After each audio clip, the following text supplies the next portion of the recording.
So today I'm going to show you how to make mushroom ragu over crispy polenta cakes. This is seriously one of my absolute favorite things to make whenever I have friends and family coming over for a little party or a last minute treat.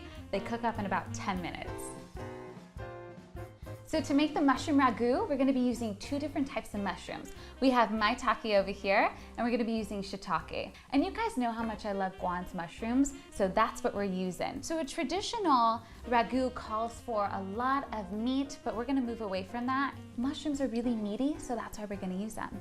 To clean the mushroom, just take a damp cloth, remove the stems, and then we're going to chop it up.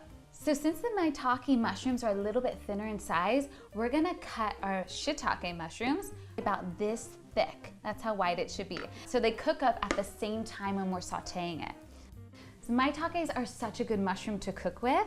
So you can just break it up like this, cut the bottom off, and when you saute them, they have a nice spicy sweetness to them, and they're pretty meaty as well. So just gonna roughly chop the maitake, let them kind of break naturally on their own. There we go. Mushrooms really do a great job at actually taking on the flavors of whatever you're cooking with them.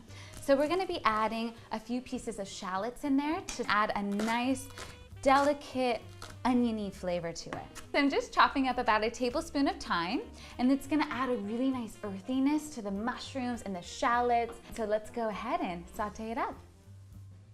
Let's let this heat up for a bit before we put the oil on here. And I'm just gonna use a little avocado oil. You can use anything you have on hand, and add our shallots in here. Just get a big handful, put it in. All right, this is looking good. Add the mushrooms in here. We have about 5 cups. We want it to absorb all the oil. Now we're gonna just add the thyme in here. It's gonna add that really earthy flavor, and this is the best part. Gonna add about a tablespoon of balsamic vinegar. The mushrooms are really gonna absorb that as they're sauteing. Definitely wanna add a nice helping of salt. It'll help blend all the flavors perfectly together. So we're just gonna let the mushrooms hang out here and saute down for about 5 minutes. They'll wilt, and that's about it. So we're gonna make our lives so much easier and just use pre-cooked polenta rolls. I love having a few of these in the cupboard. Cut the polenta in about 1/4 of an inch thick pieces. Just lightly press it into any flour that you have on hand. And this is what's gonna get it really crispy when we fry it up. We just need to get the pan really hot and then add our oil in here. We don't want too much because then they become really soggy. It's gonna sizzle. Yeah. So just add a few in here.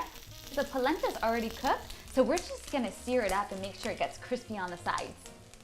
This is perfect. Look at that beautiful brown, crispy char to it. That's what we want. This is what we're looking for. It's kind of like pancakes. The more pancakes that you put in the batter and you fry up, they're always crispier the second time around. And now we're gonna top it with the mushrooms. This is the best part. Oh my God, this is smelling so good. Look how creamy it is too. So this is like the perfect appetizer whenever you have friends coming over. I'm telling you, it's like their favorite thing too. Ah, these look so beautiful, you guys. I cannot wait to eat this. It is smelling great in here.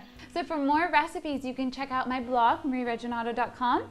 And for more info on how you can make mushrooms just amazing and the all-star of any recipe, you can go to guansmushroom.com. Thanks, you guys, and enjoy.